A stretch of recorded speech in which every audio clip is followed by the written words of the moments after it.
This segment is sponsored by the Potawatomi Zoo.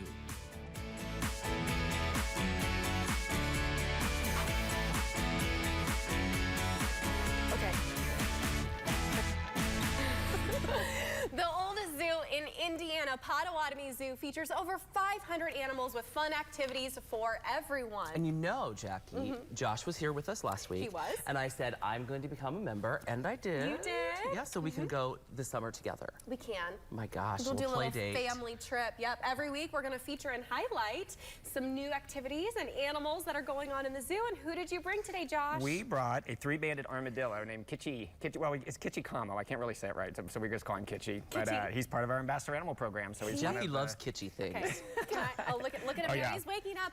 Yeah, I here, asked during the break, can I hold him? Because I love animals. Well, so everyone thinks this is a shell, but this is what. Okay.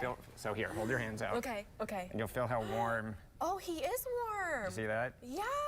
Oh, I feel him in there, kind of hanging out and breathing and sleeping. Look at him. Look at his. Is that his little nose That's right his there? little nose, yeah. So when I said I was bringing an armadillo, goodness. what did you guys probably think I was bringing? Oh, big. Yeah, right? like everyone always thinks of the 9-banded armadillos from Texas. What's really cool is this is a 3-banded from South America. You can believe it or not, there's about 15 different species of armadillos. And this is the only species that can actually roll up into a ball. So this is what's really cool. I don't know if you can see that on camera. This is his head. This is his tail. I see it. He can completely roll up. I met him at the fundraiser. Him the right zoo there? fundraiser, the armadillo was there. Yeah. When I said to Josh earlier that when I think of armadillos, I always think about that wedding cake in Steel Magnolias. Oh, that with the red? That was bleeding red? Bleeding red armadillo cake. That's so true. Well, you have a lot of different things coming up because spring is in the air. We're getting ready for the zoo, but the big one is the job fair coming up on March 21st. Yeah, I mean, how much fun would it be to work at the zoo? Well, I can't. Apparently me, can I hold it, please? It's going to be your new side hustle, Jackie. Exactly. No, but so we have, our animal care positions are already filled, and when those come available, we post them. But right now, we're looking for everything from concessions, admissions, and our new front entrance. Which is gorgeous, by the way. Yeah, thank you. Yeah, Thank you. it's great. Yeah. The train, to drive the train at the zoo, how much fun would that be? I could get into that. You could do that. All aboard.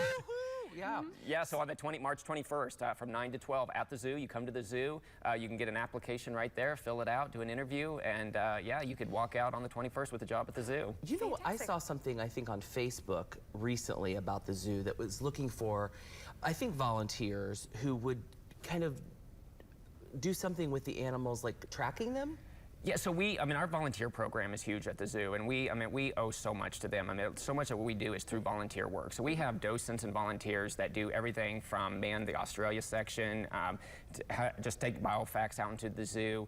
They help with research projects within the zoo. So yeah, our volunteers do a lot of work at the zoo and put a lot of hours in. So we're very grateful to them. Another great opportunity. It is, yeah, and you can check that out on our website if you're interested in volunteering. Which is great. When I went on to become a member, I thought the website was super easy to navigate. Oh, it is. And to all the information was right there. I always check out the classes because my Lucy's going to be 3. He's awake. Jackie, look. He's starting to walk. I knew he would wake up. Oh, good morning. It's like almost like a rodent. I'm going to put my feet up. I know. He kind of he is a little mouse-like. Oh, I mean, he has that hard. Would you call For it? being such a cheerleader for the zoo, it's funny I that don't you're really like animals. I got an email like the day you were on the first time that says, we're going to make an animal lover of you yet. And I was like, ooh. You like him from afar. I do. Which is good for the zoo.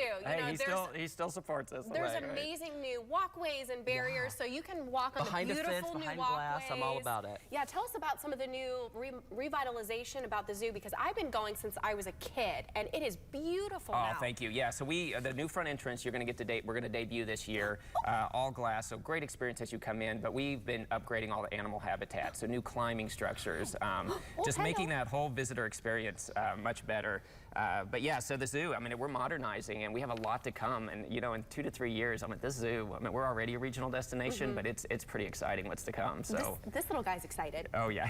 This little guy's excited, and the spring is in the air, and Craig wants to get up and close and personal with the animals, and we can do that. When is opening day? April 3rd is opening day. It's Friday, and hopefully weather's going to be good, and we'll yeah.